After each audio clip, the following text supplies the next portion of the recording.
धन्यवाद, धन्यवाद, धन्यवाद, धन्यवाद। परमपिता परमेश्वर, हम हृदय से आपका धन्यवाद करते हैं, हृदय की गहराइयों से आपका धन्यवाद करते हैं, संपूर्ण हृदय से आपका धन्यवाद करते हैं, क्योंकि आप धन्यवाद के योग्य परमेश्वर हैं और आपके कार्य महान कार्य हैं, आपके कार्य अद्भुत हैं, आपके कार्य सामर्थ्य से भरे हैं, क्योंकि प्रभु आप सामर्थी परमेश्वर हैं और आपके द्वारा किए गए कार्य अनंत कार्य हैं, स्थायी कार्य हैं। प्रभु आप स्थिर करते हैं, आप कोई भी चीज़ परमानेंट करते हैं, इसके लिए हम आपका धन्यवाद करते हैं। और धन्यवाद इसलिए करते हैं क्योंकि आपके वचन और आपकी आत्मा के द्वारा हमारा जीवन नई सृष्टि बनाया जाता है। प्रभु इसलिए आपका धन्यवाद करते हैं, आपकी योजनाओं के लिए जो आपके वचन में जिनका वर्णन है, और पवित्र आत्मा उन योजनाओं को कैसे हर एक उस मनुष्य के जीवन में जो आपके इकलौते पुत्र प्रभु यीशु मसीह को उस बलिदान पर जो मनुष्य के पापों के लिए दिया गया है, उस बलिदान पर विश्वास करता है और उस प्रभु को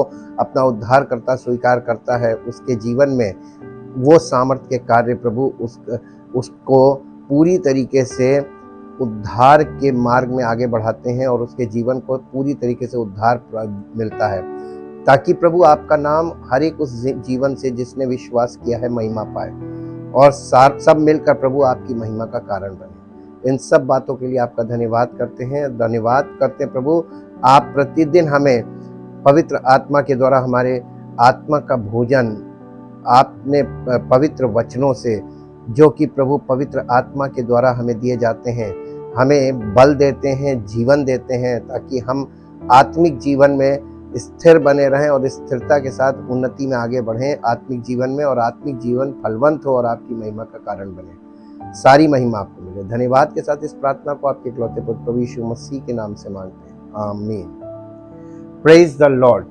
the glory of God part 24 में स्प्रिंग फीस्ट, यानी जिनको हम अभी देख रहे थे, 4 पर्व जो एक एक करके हमने देखे हैं, वो 4 पर्वों के द्वारा स्प्रिंग फीस्ट बोलते हैं उनको, यानी बसंत ऋतु के पर्व, prophetic picture of salvation through Jesus Christ. इन पर्वों के द्वारा हम परमेश्वर के उद्धार की उस योजना को जो उसने यीशु मसीह के द्वारा समस्त मानव जाति के लिए रखी है, उसका चित्र देखते हैं कि किस प्रकार प्रभु ने, परमेश्वर ने उद्धार के लिए अपने पुत्र को भेजकर और उद्धार के कार्य को पूरा किया है, ताकि हम प्रतिदिन उत्सव मनाएं आत्मिक तौर पर। प्रोफेटिक पिक्चर ऑफ सैल्वेशन, यानी परमेश्वर की वचन से जो भविष्यवाणी की पुस्तक है, परमेश्वर के वचन से उद्धार का चित्र। अब हम ये 4 जो हमने अभी देखे हैं वसंत ऋतु के पर्व, इनके बारे में हम शॉर्ट में एकदम क्लियर मैसेज देखते हैं। Number 1, the Passover symbolised God's salvation. ये जो फसह का पर्व है, ये इस बात को दिखाता है कि परमेश्वर मनुष्य को उद्धार देता है। The deliverance and redemption from the world by God, यानी इस संसार से परमेश्वर मनुष्य को छुड़ा लेता है और पूरी तरीके से उसको मुक्त करता है, संसारिकता से मुक्त करता है और संसार से छुड़ाने का काम करता है। ये कार्य परमेश्वर स्वयं करता है, पिता, पुत्र, पवित्र आत्मा। तो इसमें पुत्र के द्वारा पिता कार्य करता है और पवित्र आत्मा उस छुटकारे को हमारे जीवन में सिद्ध करता है। नंबर 2 है the festival of unleavened bread, यानी जो अख़मीरी रोटी का पर्व है। The festival of unleavened bread symbolised the need and urgency of the believer to be freed from the world, freed from the enslavement of sin and death। यानी ये जो अख़मीरी रोटी का पर्व है, ये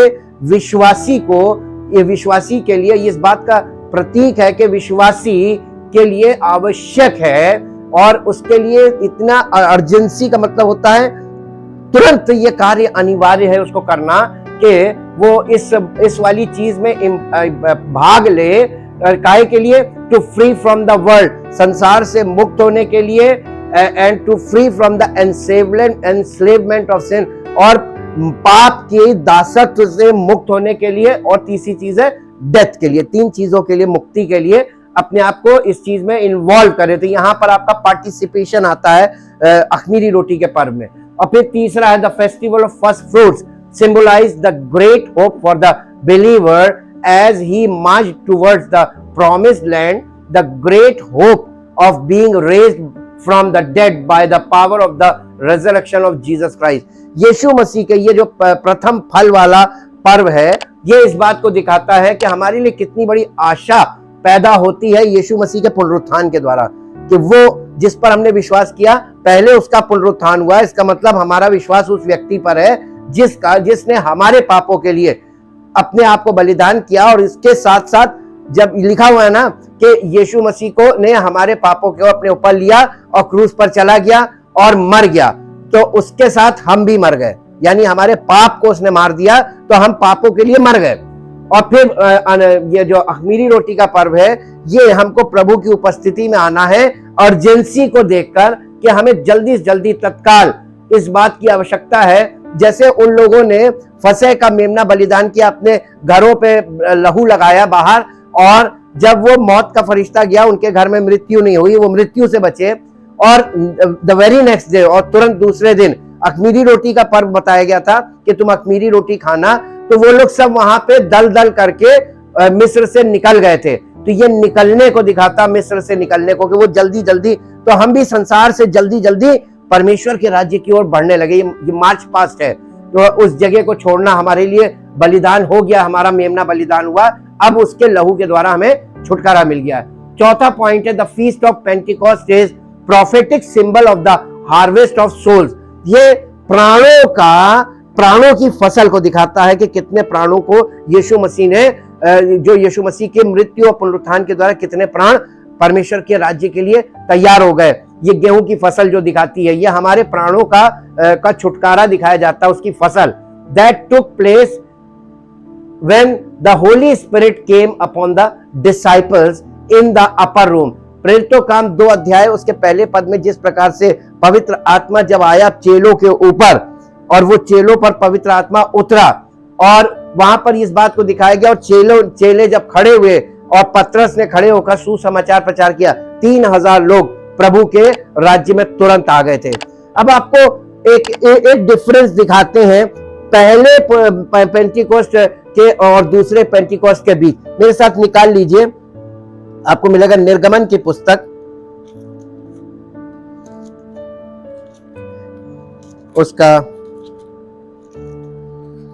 20 अध्याय,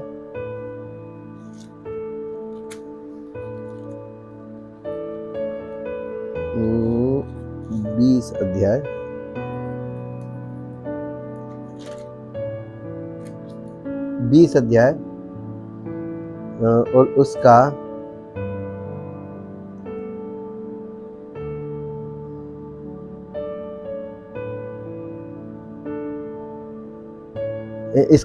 20 अध्याय का 18 पद से पढ़िए। सब लोग गर्जन और बिजली और नरसिंगे के शब्द सुन के और धुआं उठते हुए पर्वत को देखते रहे, और देख के कांप कर दूर खड़े हो गए, और वे मूसा से कहने लगे, तू ही हमसे बातें कर, तब तो हम सुन सकेंगे, परंतु परमेश्वर हमसे बातें ना करे, ऐसा ना हो कि हम मर जाएं। मूसा ने लोगों से कहा, डरो मत, क्योंकि परमेश्वर इसलिए आया है कि तुम्हारी परीक्षा करे, और उसका भय और तुम्हारे मन में बना रहे कि तुम पाप ना करो। और वे लोग दूर ही खड़े रहे। ये पहला पर्व था, पेंतेकोस्त का पर्व, जो लाल समुद्र पार करने के बाद सिनै पहाड़ के सामने ये लोग उस दिन व्यवस्था उतरी थी। अब 20 अध्याय के शुरू में देखेंगे व्यवस्था दी गई। अब 19 अध्याय में आ जाइए। 19 अध्याय का पढ़िए, 16 पद से पढ़िए। जब तीसरा दिन आया, तब भोर होते ही बादल गरजने और बिजली चमकने लगी, और पर्वत पर काली घटा छा गई, फिर नरसिंगे का बड़ा भारी शब्द हुआ और छावनी में जितने लोग थे सब कांप उठे। तब मूसा लोगों को परमेश्वर से भेंट करने के लिए छावनी से निकाल ले गया। छावनी का मतलब मालूम क्या? जहां लोग रहते थे वो एरिया छावनी कहलाता था। छावनी में से निकाल के ले गया, यानी मंदिर की ओर ले गया जी। और वे पर्वत के नीचे, उस समय मंदिर तो बना नहीं था, वो पर्वत पे परमेश्वर की प्रेजेंस थी, वो पर्वत के नीचे ले जाके खड़ा किया जी। और यहोवा जो आग में होकर सीनै पर्वत पर उतरा था, इस कारण समस्त पर्वत धुएं से भर गया और उसका धुआं भट्टे का सा उठ रहा था और समस्त पर्वत बहुत कांप रहा था।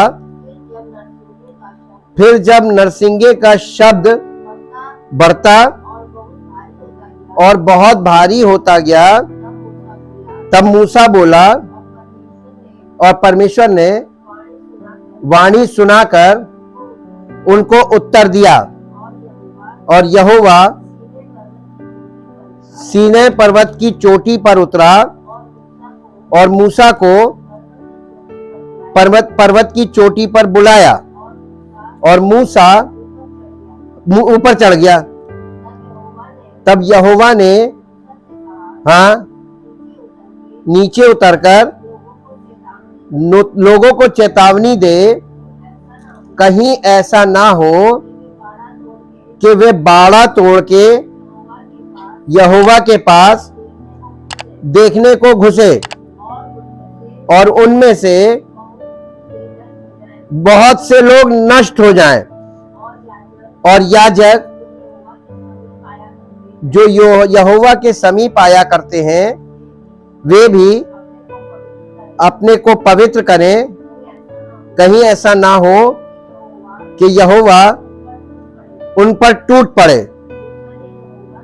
मूसा ने यहोवा से कहा, वे लोग सीनै पर्वत पर नहीं चढ़ सकते।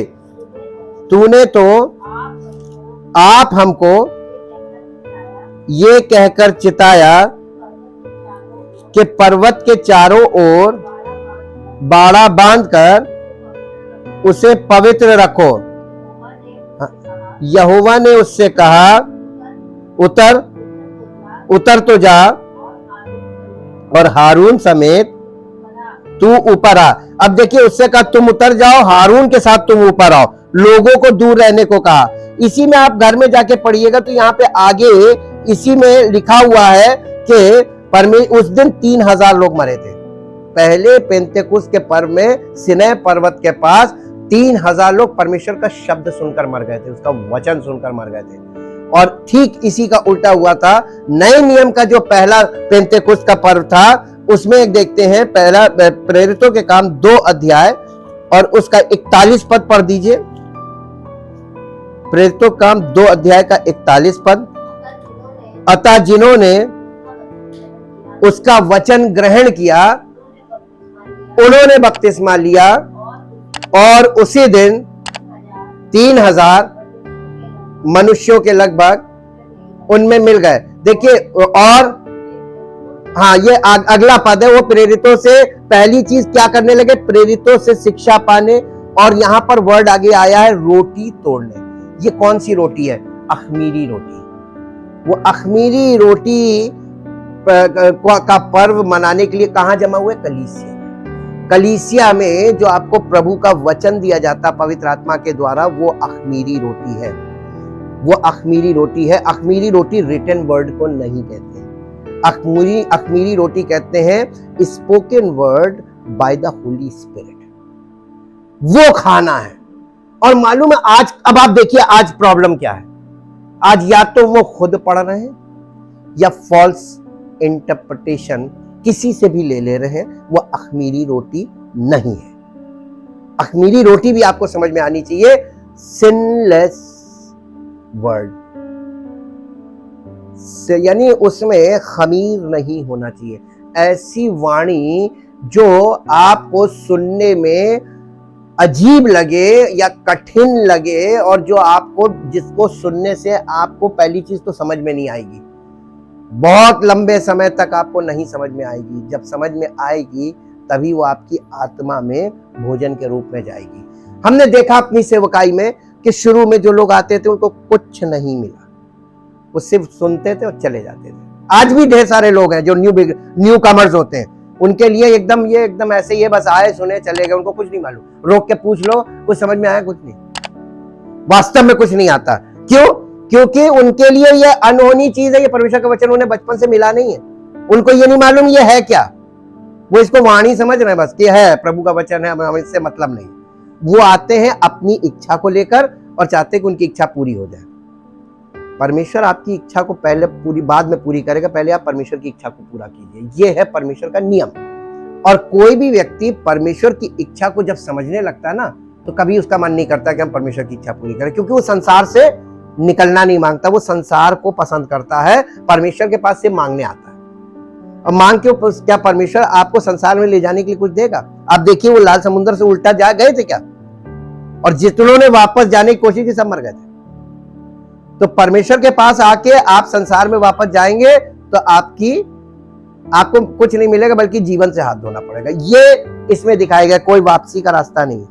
और अब आप देखिए, अब हम लोग इसमें देखते हैं कि ये दो पेंतेकोस्त, पहला पेंतेकोस्त दिखाया पुराने नियम का और नए नियम का भी पहला पेंतेकोस्त दिखाया। अब उसके बाद से भी पेंतेकोस्त चल रहा, हमारे जीवन का पेंतेकोस्त, जिस दिन परमेश्वर का आत्मा हमारे जीवन में आया, जिस दिन हमको पाप के, यीशु मसीह के मृत्यु और उसके गाड़े जाने और उसके पुनरुत्थान के साथ हमारा पुनरुत्थान जिस दिन हुआ, और जिस दिन पवित्र आत्मा हमारे ऊपर आया, वो हमारा पेंतेकोस्त है। हर एक का पेंतेकोस्त अलग अलग है, लेकिन ये सारे लोगों का कलेक्शन होगा। अभी पेंतेकोस्त का पर्व चल रहा है। हम लोग कहां पे, अभी हम लोग देखते हैं। अब देखिए, the feast of Pentecost is the prophetic symbol of the harvest of souls that took place when the Holy Spirit came upon the disciples in the upper room. प्रेरितों काम 2 अध्याय का पहला पद। द फेस्टिवल ऑफ पेंटिकॉस्ट, और festival of harvest भी कहते हैं इसको फसल का पर्व भी कहते हैं, कटनी। Harvest symbolize the great harvest of souls, यानी ये बहुत आनंद मनाने का दिन है कि जितने लोग उद्धार पाए हुए लोग इसमें आनंद मनाएं। ठीक है, great harvest of soul of people giving their lives to God on the great day of Pentecost when the Holy Spirit was come upon men. The feast of Pentecost is equal to the empowerment of the Holy Spirit for us to be a part of the great harvest of souls. यानी पवित्र आत्मा के द्वारा हमारा जो है सशक्तिकरण हो जाता है जब पवित्र आत्मा हमारे जीवन में आता है। अब ये पेंतेकोस्त का त्योहार आत्माओं की महान फसल का प्रतीक है। लोगों ने पेंतेकोस्त के महान दिन पर परमेश्वर को अपना जीवन दिया जब पवित्र आत्मा मनुष्यों पर आया था। उद्धार के भविष्य सूचक चित्र को देखते हुए हमने अब तक यही देखा है। फसह परमेश्वर के उद्धार या परमेश्वर द्वारा संसार से छुटकारे और का प्रतीक है। अख़मीरी रोटी का पर्व विश्वासी को पाप और मृत्यु की दास्ता से मुक्त होकर संसार से मुक्त होने की आवश्यकता और तात्कालिकता का प्रतीक है। पहले फलों का पर्व यानी फर्स्ट फ्रूट जिसे बोलते हैं, विश्वासी के लिए बड़ी आशा का प्रतीक था जब वो प्रतिज्ञा की हुई भूमि की ओर बढ़ा। यीशु मसीह के पुनरुत्थान की शक्ति के द्वारा मृतकों में से जी उठने की आशा। जब विश्वासी प्रतिज्ञा की हुई भूमि की ओर बढ़ता है तो उसे परमेश्वर की आत्मा से परिपूर्ण होना चाहिए और आत्माओं की एक बड़ी फसल की तलाश में मजबूत गवाही देनी चाहिए। तुरहियों का पर्व, अब इसके बाद कौन सा पर्व आता है? अब ये इसके बाद 3 महीने का गैप आता है। पहला सेट जो था वो उद्धार की योजना थी, फिर उसके बाद इंटरवल है, गैप। ये 3 महीने का गैप है। हम लोगों के हिसाब से 3 महीने का, ये परमेश्वर का कैलेंडर है और परमेश्वर की योजना के हिसाब से आप देखिए तो यीशु मसीह की सेकंड कमिंग से फिर दूसरा फेज शुरू हो जाएगा। वो the second set of feast होगा, यानी पर्वों का दूसरा सेट शुरू होगा यीशु मसीह की सेकंड कमिंग से। और वो सेकंड कमिंग में सबसे पहला पर्व 3 महीने के बाद कौन सा महीना आता है? 7वां महीना। 7वें महीने का पहला दिन, वो कहलाता है, उस दिन होता था फीस्ट ऑफ ट्रम्पेट। हम लोग अभी कहां पर हैं? अब बताइए प्रोफेटिकली हम लोग अभी कहां पर हैं? पेंतेकोस्त के पर्व में हम चल रहे हैं और इसका अंत होगा तुरहियों के पर्व पे, यानी फीस्ट ऑफ ट्रम्पेट पर ये कंप्लीट हो जाएगा, वहां से फीस्ट ऑफ ट्रम्पेट शुरू हो जाएगा। इसका मतलब वो second coming of Jesus Christ है, यीशु मसीह के पुनरागमन का पहला जो फीस्ट पड़ेगा वो पड़ेगा feast of trumpet. Holi these 4 feasts picture events of the past. We are living between the feast of Pentecost and the feast of trumpets. There is a 3-month gap between the two feasts. The feast of trumpet. अब feast of trumpet जो आने वाला है, बहुत कम समय बचा है, ये वाला पार्ट शुरू हो जाएगा। और हम लोग अभी कहां पर हैं? इन दोनों के बीच में हैं। लेकिन हम इसके Pentecost, the feast of Pentecost है, इस पर्व के अंतिम चरण में है। ये भी याद रखिएगा, टाइम फैक्टर साथ साथ। आप उसके अंतिम चरण में, उसके बाद उसकी कमिंग आ रही है। क्या आप तैयार हैं? हमारी आत्मा उसके लिए तैयार है, क्योंकि बहुत भयानक होगा। वहां पर देखिए, पहले पेंटेकोस्ट में लोग तैयार नहीं थे, तो क्या हुआ? 3000 पहले ही दिन मर गए थे, और उसके बाद वो मृत्यु में ही चलते रहे। उनको उस मृत्यु से बचाने के लिए प्रभु यीशु मसीह को आना पड़ा, और प्रभु यीशु मसीह ने आके जब उस मृत्यु पर जय पाई, और नए नियम का पहला पेंतेकोस्त है, तो खुशी का पेंतेकोस्त था। 3000 लोग पहले पेंतेकोस्त में, नए नियम में 3000 लोग बचे, उस अनंत मृत्यु से बच गए, उस चीज से बच गए। यीशु मसीह ने उन्हें बचाया। इसका मतलब मनुष्य बिना प्रभु यीशु मसीह के परमेश्वर की उपस्थिति, क्या परमेश्वर के नजदीक, अगर वो पहाड़ के ऊपर है और वो नीचे है, इतनी दूरी में भी मनुष्य मर जाता है। इतना पावरफुल है परमेश्वर, उसकी वाणी सुनकर मर जाता है। ये परमेश्वर की महानता और उसकी सामर्थ्य को भी दिखाए, कितना महान, कितना सामर्थी परमेश्वर है, और कितना हल्के में लोग लेते हैं कि परमेश्वर को, एक छोटी सी गलती को बर्दाश्त नहीं करता है। मूसा की एक गलती थी, परमेश्वर ने कहा था लाठी को, तू जाके चट्टान से बातें करना, वो तुझे जल देगी। उसने जाके लाठी मारी, और एक बार नहीं 2 बार मारी। परमेश्वर नाराज हुआ। इसकी सजा मालूम क्या? परमेश्वर ने कह दिया था तू प्रॉमिस लैंड में नहीं जाएगा, और देखिए वो इसी पार मरा। परमेश्वर किसी का पक्षपात नहीं करता, वो कोई भी हो, जिसको उसने बहुत सामर्थ्य के साथ इस्तेमाल किया, उसकी भी माफी नहीं हुई। कहां माफ करता है? अगर माफ करता होता तो अपने पुत्र को भेजकर बलिदान न करता। बलिदान इसलिए कराया क्योंकि मनुष्य उन चीजों को कभी भी पूरा नहीं कर सकता। मसीह की देह में परमेश्वर से हमारा मेल होता है, और ये मेल और किसी रूप में नहीं हो सकता। कॉम्प्रोमाइजिंग के लिए हमको यहाँ पे लाया गया, और यही वो लोगों के साथ नहीं हुआ था जो हम लोगों के साथ हो रहा है। वी आर ब्लेस्ड, हम कहते हैं हम लोग धन्य लोग। इसीलिए बार बार नए नियम में लिखा है कि धन्य है तुम्हारी आंखें, धन्य है तुम्हारे कान जो तुम सुन रहे हो, धन्य हो तुम, क्योंकि तुम पर अनुग्रह कर रहा परमेश्वर। बहुत हार्ड है, बहुत हार्ड, बिल्कुल बर्दाश्त नहीं करता, लेकिन तुमको कैसे? मसीह की देह के कारण, उस बलिदान के कारण तुम्हें छुटकारा दे रहा है। उसकी देह में ही तुमको छुटकारे का पूरा प्रयोजन किया उसने, ताकि तुमको वो आए और इस संसार से ले ले। अब हमको कुछ करना नहीं, हमें बने रहना है। द फीस्ट ऑफ ट्रम्पेट, ये ट्रम्पेट के पहले जो तुरहियों का पर्व है, इसको समझने से पहले आपको तुरही को समझना पड़ेगा। ये तुरही कहां से आ गई? क्योंकि नए नियम में अचानक आपसे बोला जाता है कि जब अंतिम तुरही फूकी जाएगी, तो लोग सोचते रहते हैं, हमसे लोग सवाल पूछते हैं तुरही ये फूकी कब जाएगी? ये क्या आप तुरही ढूंढते रह जाएंगे? आपको तुरही नाम की कोई चीज मिलेगी नहीं। वास्तव में हम आपको पक्का बता रहे हैं, हम बैठे हैं हिंदुस्तान में, तुरही की आवाज आपके कानों में नहीं आएगी। अब आपको यह समझना तुरही है क्या चीज। जब आप तुरही को समझ जाएंगे, इसका सिग्निफिकेंस, कि इसका स्पिरिचुअल सिग्निफिकेंस क्या है, तब आपको समझ में आएगा, अरे वो तो बज रही, तुरही तो बज रही, और हमको ये नहीं मालूम इसी को तुरही कहा गया। मेरे साथ निकाल लीजिए।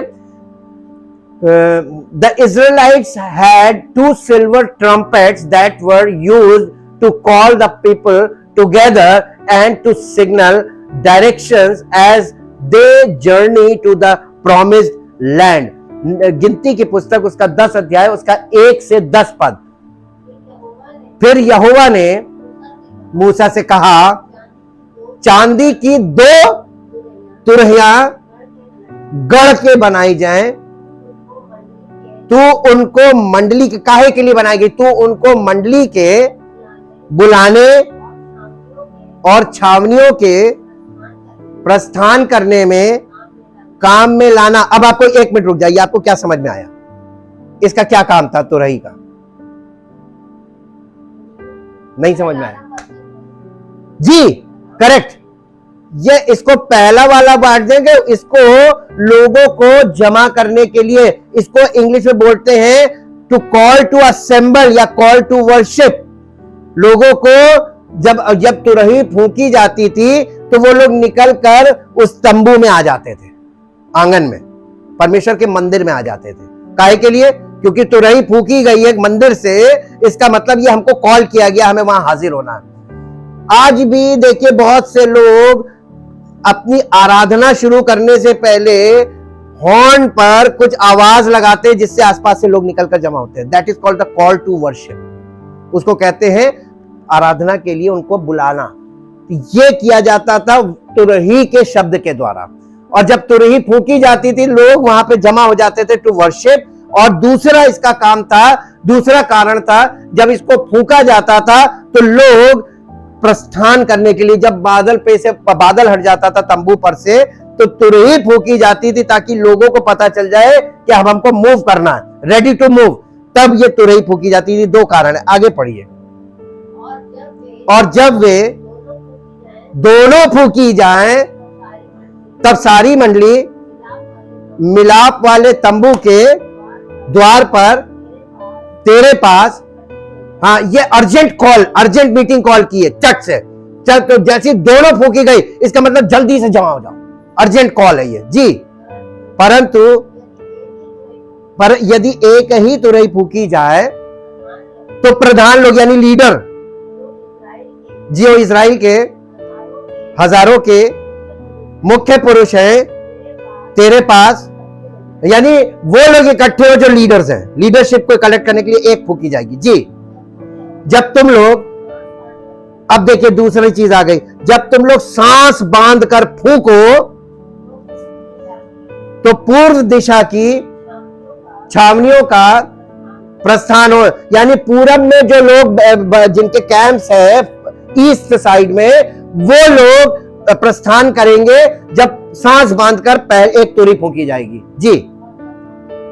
और जब तुम दूसरी बार सांस बांधकर फूंको तब दक्षिण दिशा के छावनियों का प्रस्थान हो, और उनके प्रस्थान करने के लिए वे सांस बांधकर फूंके। और जब लोगों को इकट्ठा करके सभा करनी हो तभी फूंकना, परंतु सांस बांधकर नहीं।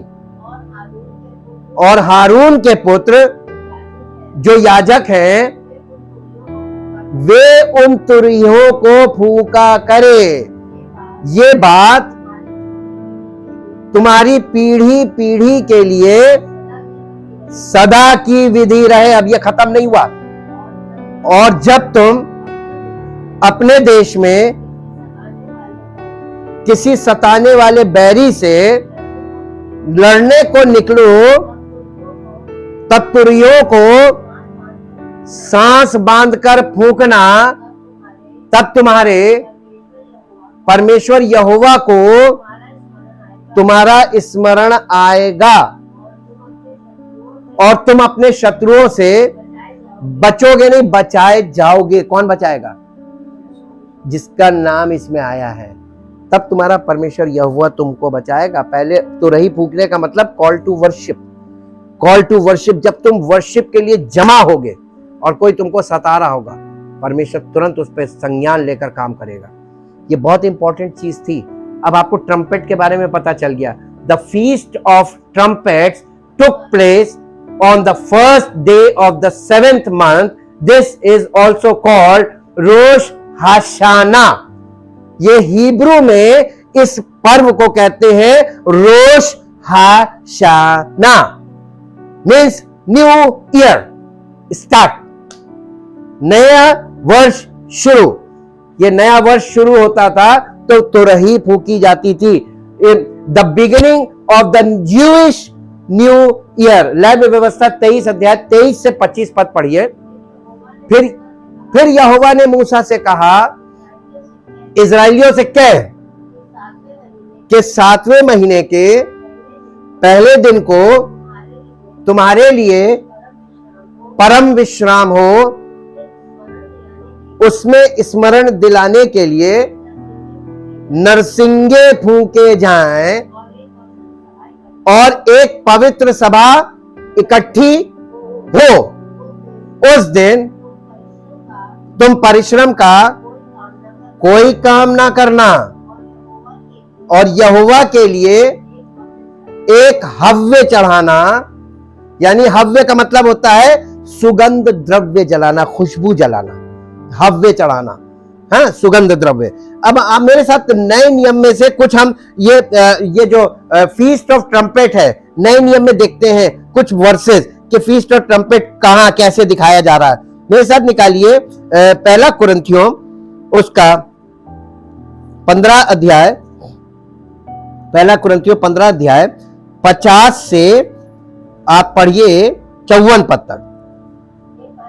हे भाइयों, मैं ये कहता हूं कि मांस और लहू परमेश्वर के राज्य के अधिकारी नहीं हो सकते और ना नाशमान अविनाशी का अधिकारी हो सकता है। जी देखो, मैं तुमसे भेद की बात कहता हूं, हम सब नहीं सोएंगे परंतु सब बदल जाएंगे और ये क्षण भर में पलक मारते ही अंतिम तुरही फूंकते ही होगा, क्योंकि तुरही फूंकी जाएगी और मुर्दे अविनाशी दशा में उठाए जाएंगे और हम बदल जाएंगे,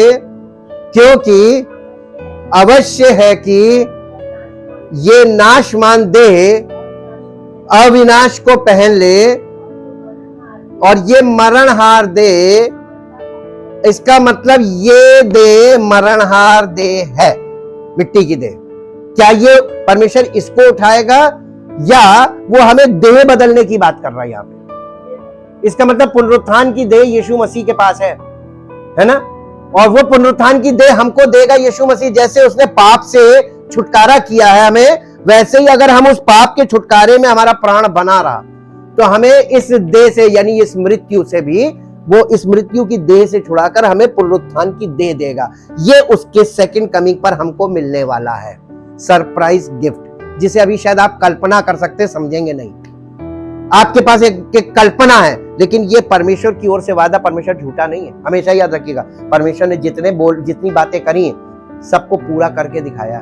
उसने इजरायलियों से वादे किए, इजरायली साबित कदम नहीं थे, उसके साथ यानी वफादार नहीं थे, लेकिन परमेश्वर ने फिर भी अपने वादे पूरे किए। मालूम क्यों? क्योंकि परमेश्वर झूठ नहीं बोलता, सत्य परमेश्वर है।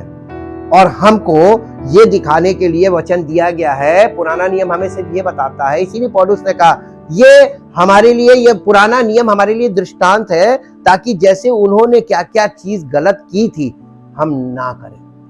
और हमें पवित्र आत्मा भी दिया गया, उन्हें पवित्र आत्मा नहीं दिया गया था। पवित्र आत्मा का मार्गदर्शन हमारे पास है, हम लोग उनसे ज्यादा बेहतर स्थिति में है और उनसे ज्यादा, इसीलिए हमारे लिए माफी के रास्ते बंद है, क्योंकि उसने हमको एक बार चांस दिया है अपने पुत्र के द्वारा। अगर ये चांस तुम लोगों ने खो दिया तो फिर तुमको कोई नहीं बचा सकता, अनंत मृत्यु के भागी सब हो जाएंगे। ये हमको ऐसा मौका मिला है। आप एक मेरी बात हमेशा याद रखिएगा, आपका जीवन, आपके पास हो सकता है बहुत सी बहुमूल्य चीजें हो, लेकिन आपका जीवन अमूल्य है। बहुमूल्य चीजों के पीछे अमूल्य जीवन को नष्ट ना करें। हर चीज को आप सेकेंडरी कर सकते हैं अपने प्राणों के बदले में। कोई चीज इतनी इंपॉर्टेंट नहीं जो आपके प्राण से ज्यादा वैल्यू करे। तो कभी किसी चीज को अपने प्राणों से अधिक वैल्यू मत दीजिएगा, क्योंकि प्राण एक बार चला गया ये वापस नहीं आता। मौका एक बार निकल गया, दोबारा मौका मिल जाएगा। आपके बार जीवन में बहुत मौके मिलते रहेंगे। हर चीज छोड़ी जा सकती है प्राणों के छुटकारे के लिए। इसलिए हमेशा याद रखिएगा, दुनिया इधर की उधर हो जाए, प्रभु के साथ आपका रिलेशन कभी डिस्कनेक्ट नहीं होना चाहिए, और नियत समय पर आपकी उपस्थिति अनिवार्य है। यही परमेश्वर चाहता है। अगर आप साबित कदम रहें तो उसकी तरफ से तो कभी ये मत सोचिएगा हम अविश्वासी हो जाए तो भी वो विश्वास योग्य रहेगा, ये लिखा है। हम कई बार अविश्वासी हो जाते लेकिन वो विश्वास योग्य रहता है। उसकी तरफ से विश्वास योग्यता की 110% गारंटी है। सारी प्रॉब्लम हमारी तरफ से, हम विश्वास योग्य नहीं रहते। इसलिए याद रखिएगा, उसकी सेकंड कमिंग शुरू होगी फीस्ट ऑफ ट्रम्पेट से, जो बहुत नजदीक है। और यहां से आपको स्पष्ट हो गया होगा। एक पद और निकाल लीजिए जो आपको मिलेगा, पहला थिस्सलुनीकियों,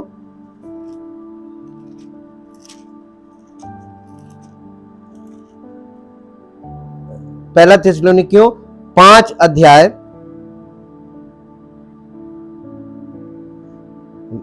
4 अध्याय का 13 पद से पढ़िए, 13 से 18 पद तक 4 अध्याय। हे भाइयों, हम नहीं चाहते कि तुम उनके विषय में जो सोते हैं अज्ञानी रहो। ऐसा ना हो कि तुम दूसरों के समान, ये किस विषय में बात कर रहा है? ये फिजिकल डेथ। तुम उन लोगों के समान मत बनो जो डेथ के समय इतना शोक करते हैं, जरूरत से ज्यादा शोक भी नहीं होना चाहिए। क्यों? जिन्हें आशा नहीं है, जिनके पास मृत्यु के बाद खत्म, दी एंड। अन्य जातियां शोक क्यों ज्यादा करती हैं बताइए? किसी के पास जवाब नहीं। उनके घर में एक डेथ होती है और उसके बाद वो इतना ज्यादा शोक करते, क्यों? उनके पास कोई आशा नहीं है। उनके पास अनंत जीवन और मृत्यु के बाद जीवन की कोई आशा नहीं। उनका दी एंड है मृत्यु पे, इसलिए वो शोक करते हैं। लेकिन ये कलीसिया से बोला जा रहा है, हे भाइयों, मैं ये नहीं चाहता कि तुम इस बात में अज्ञानी रहो, कि तुमको ये मालूम रहे कि तुम थे, जब संसार में थे तो तुमको आशा नहीं थी मृत्यु के बाद, लेकिन अब तुम कलीसिया मसीह की देह में हो। और मसीह की देह में गुड न्यूज क्या है मालूम है?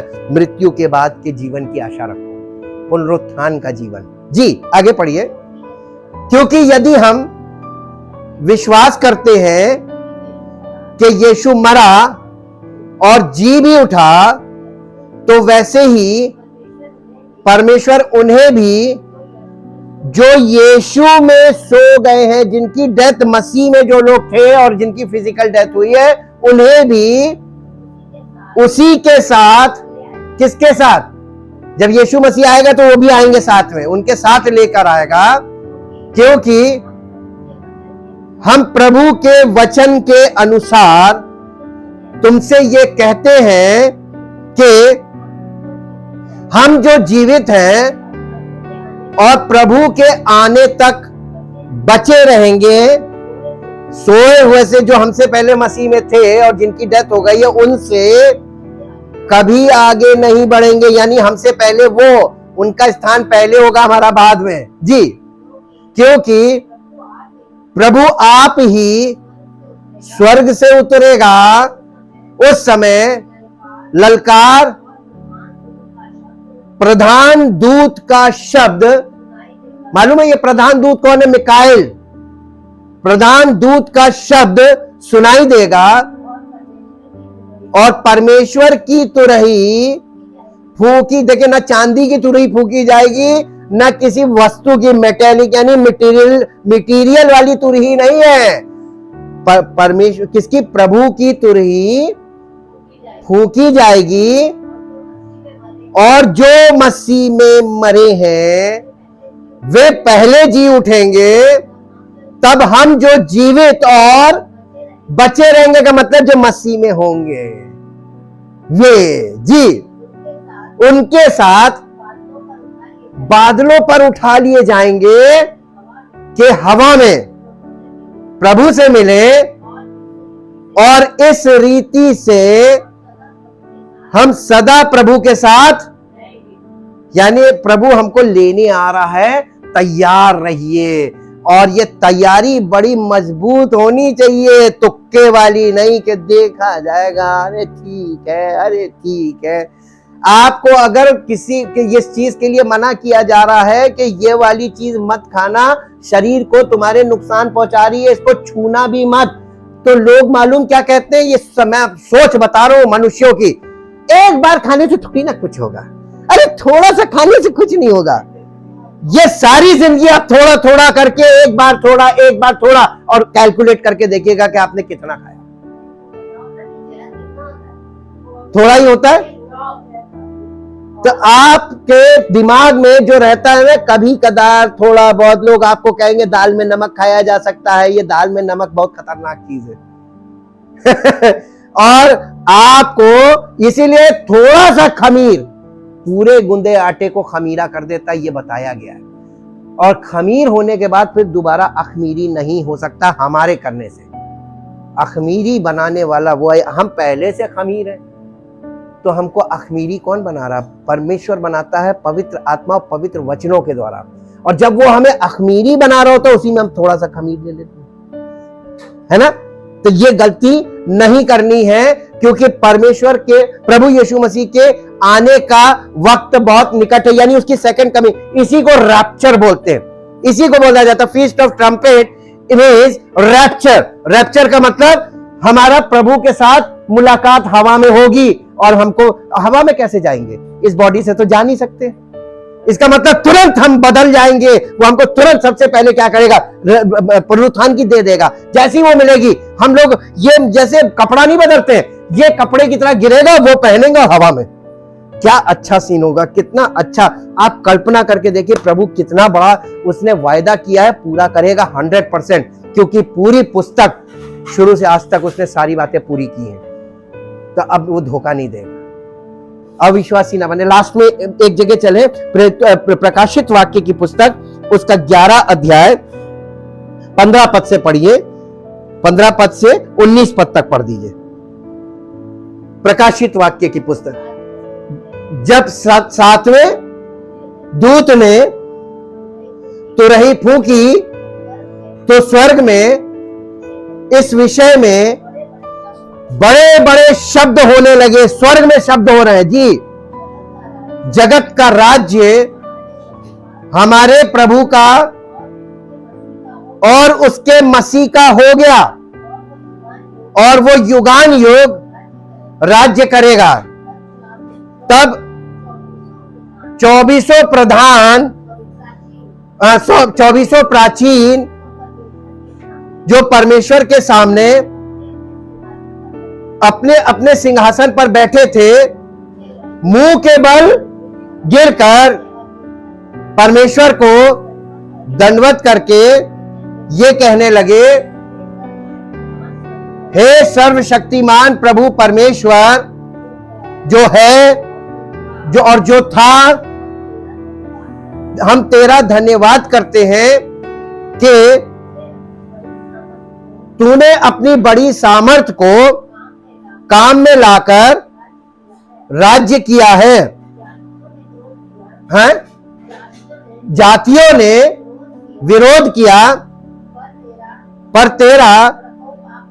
तेरा प्रकोप आ पड़ा, और वो समय आ पहुंचा है कि मरे हुओं का न्याय किया जाए, और तेरे दास भविष्यवक्ताओं और पवित्र लोगों को और उन छोटे बड़ों को जो तेरे नाम से डरते हैं बदला दिया जाए, और पृथ्वी के बिगाड़ने वाले नष्ट किए जाएं।